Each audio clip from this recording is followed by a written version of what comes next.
It's been a very unhappy match so far for Bingham. Foul. And as if on cue, that happens.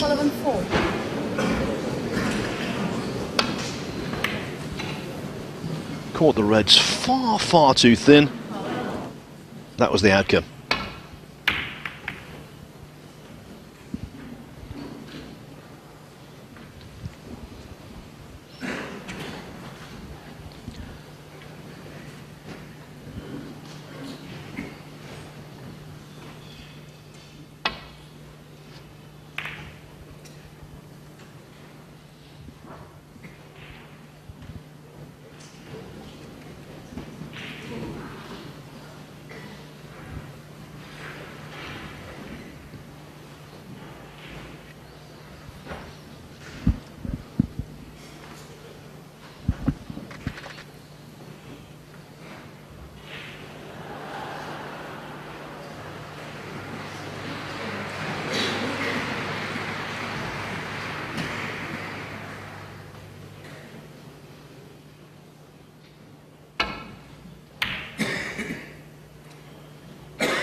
Well, he found a way round them, but he's brought the red up the table. I don't think he's covered it.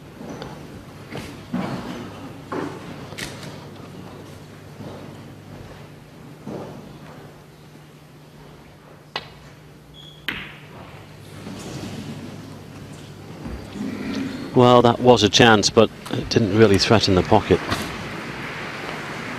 I don't know whether Ronnie's totally knocked the stuffing out of Stuart here. Perhaps. To be honest though, Phil, Stuart had chances to win the first and the second frames. He had to have a chance to win the third as well.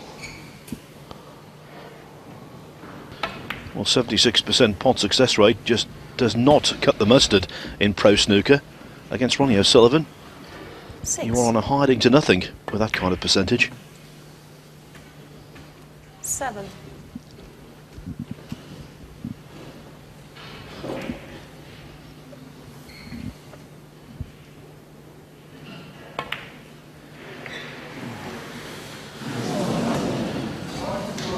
Again, looking down at the tip, he's not happy with it, you know. Disgusted with that shot.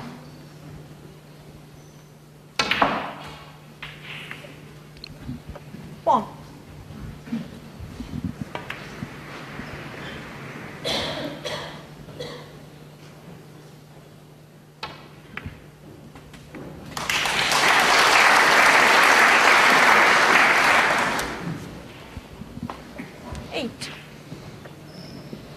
Well, he's just gone away from these reds a little bit more than he would have liked. This red still needs potting down the cushion here.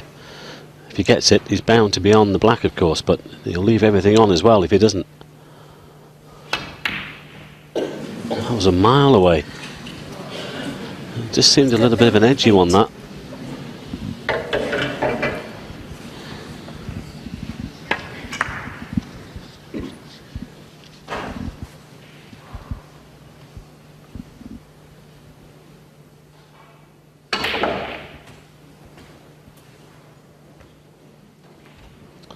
Well, he's done well to get there, to give himself any shot at all on the black.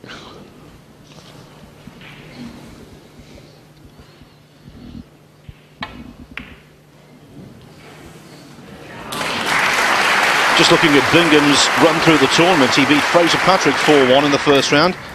Saqib Nazir 4-3 in the last 64 from 3-1 down. Gained a very good victory over Mark Davis in the last 32, and then beat David Morris this morning. This match, though, has been an unmitigated nightmare for him.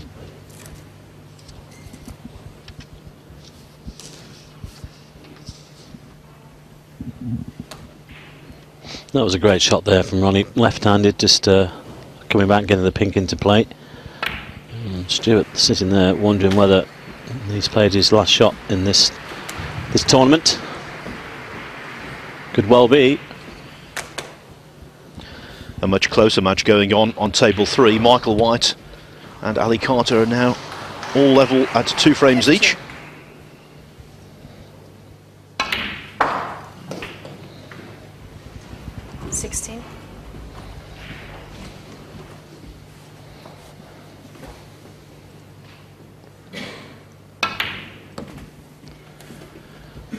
And on table 2, Mark Selby requires 3 snookers in the third frame against Rob Milkins, so it looks as though the man from Gloucester is going to take a 2-1 lead there.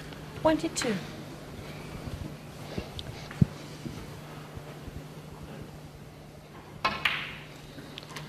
And from the way things are going on this table, you would have to assume Ronnie O'Sullivan is going to be the first player to book his place in the semi-finals. 29.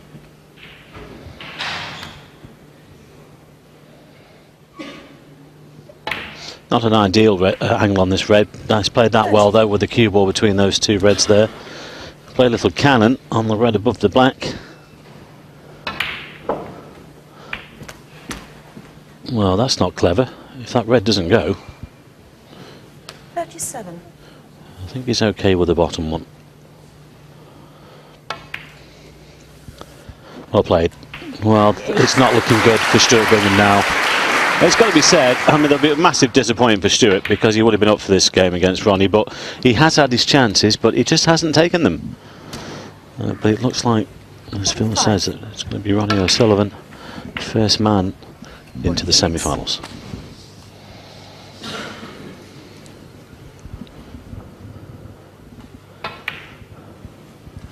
This is his 5th match here in this tournament, and it's looking like his 3rd whitewash. 53. 54. Also beat Qatar's Ahmed Saif and England's Alex Davis 4-0 on Friday.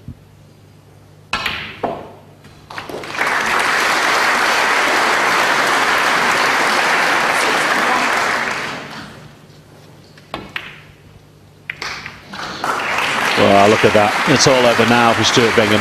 The disappointment will be there because he knows he hasn't played at his best. Don't think Ronnie's played at his best, but he's just done enough.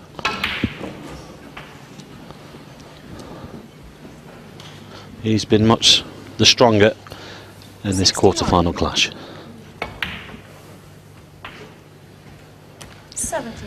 The question now, can he make his 1st century of the tournament? Not often you can say that O'Sullivan has won 5 matches without making a single century.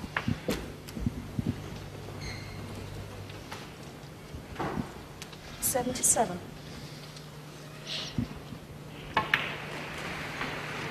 78.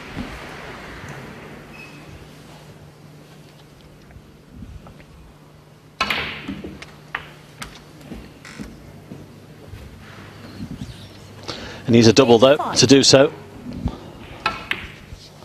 Go on, get in, get in. Unlucky. The match is over, no century, but Ronnie O'Sullivan continues on into the last 4 of the Paul Hunter Classic. Stuart Bingham played very poorly by his standards. He made an awful lot of errors, and in the end O'Sullivan, well, he was just much too powerful. So O'Sullivan now awaits the winner of the Robert Milkins Mark Selby quarter-final.